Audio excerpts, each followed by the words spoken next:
Hello everyone and welcome back. In this lesson we are going to talk about best practices for how to use cookies for storing a session ID. The way that we are currently storing the session ID makes it vulnerable to a certain type of attack.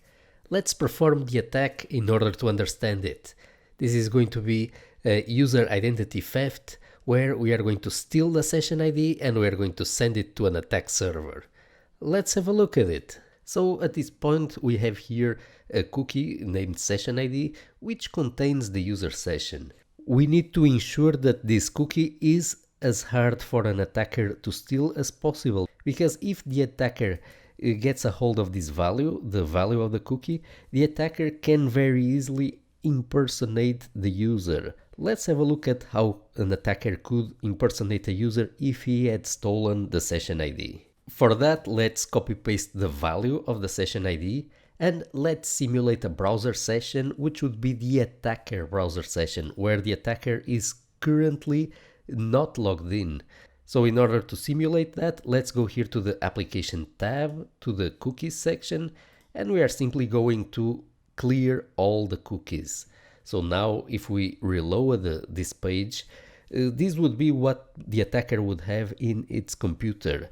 They have access to the application, but they don't have a session established. So if the attacker would like to establish a session and simulate that it's indeed a certain user, all we have to do is go here to the console and set the value of the cookie. So in order to do that, we simply do document.cookie and we pass it a string. The string will contain all the cookies, so in this case we only have one cookie. We're going to say that the session ID cookie is equal to this value.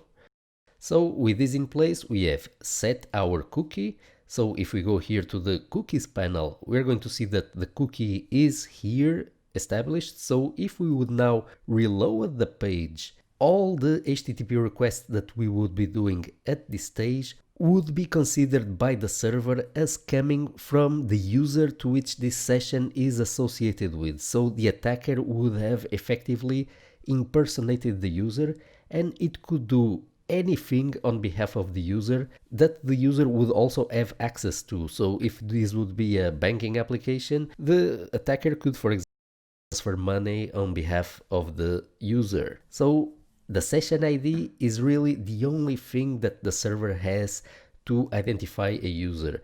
And we need to take measures to make sure that this session ID cookie is as hard as possible to steal from the point of view of an attacker. So one of the things that we would like to do is to make this cookie here not accessible to JavaScript. So here, if we go to the console and we do document.cookie, so we are not assigning something to it, we are printing its value to the screen, we can see that our JavaScript code has access to the cookie. Let's say that, for example, this application was under a cross-site scripting attack, meaning that the attacker managed to inject some code into the application and it can execute JavaScript at the level of the user browser.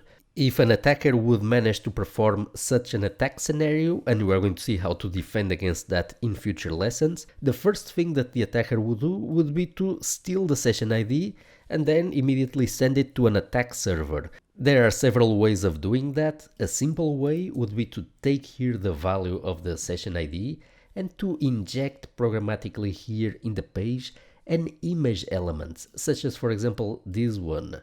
This image tag that we have here is actually doing a call to a server which is different than the local host. This means that we could, in a similar way, add an image tag, another image tag different than this one, that would, instead of calling this image, it would, for example, hit here an attack server. Let's say that this is a valid IP of an attack server.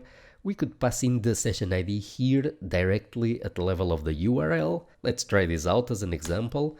If we now head over to the network tab, let's have a look here at the request that was sent. So as you can see, this server has just received here at the level of the URL of this request the session ID. So the attacker could take the session ID and impersonate the user. So the example of the image is just one possible way of sending session IDs to a third-party server. Let's now learn one possible way to defend against this particular type of attack. We are going to see how can we better protect the session ID.